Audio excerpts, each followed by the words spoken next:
Hello and welcome to the Motivationalist podcast series. I am Vanessa Flood, and I'd like to invite you to embark on a spiritual path of prosperity, abundance, happiness, and success. I am blessed and grateful to God for providing me with the opportunity to teach you how to develop and flourish into your best self.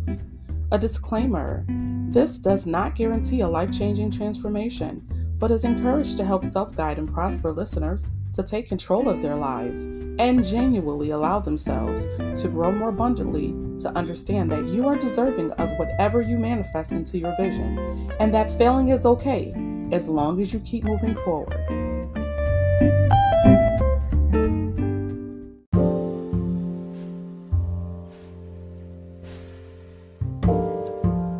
Chapter 2: Captivated.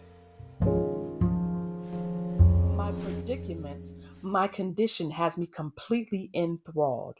Why are we so enthralled by our situation? We're leveling and siding our required. Why aren't we captivated by change? We've been conditioned to this world and the things it has to offer, as well as the things that are all around us. As a result, I began experimenting with this new diet. Some diets are fads, and we appear to be obsessed with them. We want and need to lose weight, and we want to be a better version or healthier version of ourselves. But why aren't we enthralled by the prospect of being everything we desire to be? Why do we assign responsibility to others? Why is it that you didn't obtain that promotion because of someone else's fault? Have they not been enthralled enough to try it for themselves, to try it out for themselves? Or did you set yourself up to fail as a result of it? Or that relationship you're looking for, why aren't you enthralled by approaching that individual you're interested in and seeing that because you have such a strong attraction to them, you don't give it your best? You meet them, or you say, they're probably not interested in me. I'm not good enough, or I'm not good looking enough.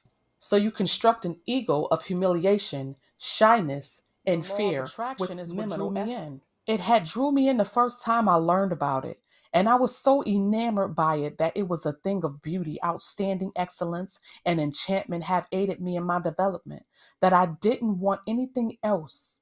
And that sharing this with you demonstrates how vital it is, as well as the steps to achieving the motivation and goals you seek to become successful and a better version of yourself. Make yourself into the person you want to be. So I'd like to know if you're captivated. Are you thrilled by the prospect of realizing your ambition? Do you have the daily motivation that you convince yourself you'll have something you've never longed to be fascinated by? Is this the case? And why aren't things working out for you? Is that manifestation only a joke? Or are you so intrigued by it that you haven't invested that eager sensation in it?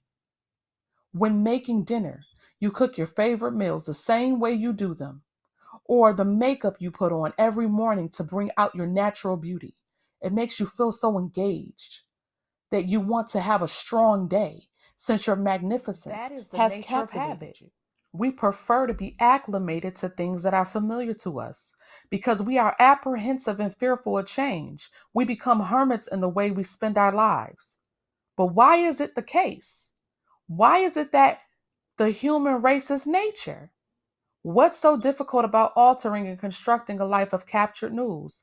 It's thrilling to realize that we can't get anything we want. But I'm going to tell you something. What if there was a package waiting for you that came from an infomercial that claimed to be selling a motivation bundle? A box that has everything you've ever desired in life. It was as simple as opening it and requesting three things. Then, right in front of your eyes, it was everything you wished for, similar to the law of attraction. So, why aren't we interested in one of them? Why do we accept second best? Is obtaining only the minimum all you want for your life?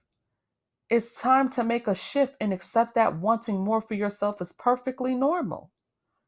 It does not make you egotistical. It doesn't make you uncustomizable just because no one else is. Is it best to perform the seen before the unseen since we're creatures of habit? Why not shift your perspective and treat things as if they are easily accessible? Because they are. So there will be no more scheming. There will be no more simplicity. There will be no more habitual on autopilot behaviors. Because not living is simply not living at all. Why are we so easily subjected to stepping into a life of emptiness? We're the walking dead. We rely on the television to make decisions for us. Our thoughts are being taken over by social media and technological agendas that tells us how to live, what to purchase, how to invest our earnings, how to carry our mannerisms, how to eat, embellishing our minds with the latest fads and or trends on how to look after ourselves, wasted expenses in the medical industry while we're being instructed what to put in our bodies that supposedly treats one factor and defeats another. Countless warnings of how to be careful within the environment, but because all that is going on, it's entirely too much. You are secretly and internally self-destructing because you have the wrong insight. Isn't it simply a bunch of naysayers? Otherwise, skeptics whom convince you into a low vibration of thinking? Why are we taught that we can be our own thinkers and that everyone is not the same? And because we are all different in our own way, no one should expect you to be anyone else other than yourself.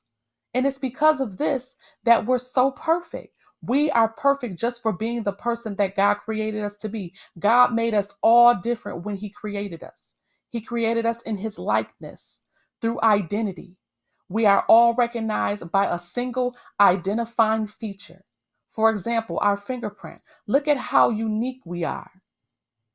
Have you ever considered it?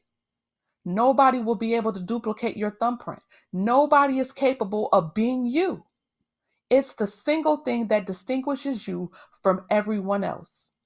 You can look so similar to someone else that they think it's you, but it's actually another person they've mistaken you for. However, their DNA, as well as the way they were designed, distinguishes our indifferences as a people. That shows how powerful God is because He accomplished such a miraculous feature of human design. So whatever you're bringing into the table, make it count. Create a legacy for yourself because you are resilient and talented. You are deserving of anything you desire. So create and manifest your future, not sorrow in your present. Because tomorrow will offer even more astonishing things that are beyond our comprehension. We are creators who subconsciously are unaware of our own creativity. I can't do this. I can't do that. We tell people, I'm not intelligent enough. But it's not in our nature. It's all we're meant to do is create. Learn to enjoy and experience life and to do so more abundantly. We're here to learn something new. We're here to service others and their journey and lend a helping hand. We're here to imagine endless possibilities for living our best life. Therefore, imagine. Live your tomorrow as if it were your last, and you'll be captivated by its goodness and magnificence. As a result, manifesting and elevating yourself to embrace the goodness of your purpose. You'll be able to materialize and increase a greater vision. Thank you for listening. Stay tuned for Chapter 3 of The Motivationalist as we continue to dive into this journey together. Please feel free to share, subscribe, and follow the podcast, The Motivationalist. You can also follow me on all social media platforms listed in the description below. Until next time, stay positive, uplifted, high frequent, and gifted.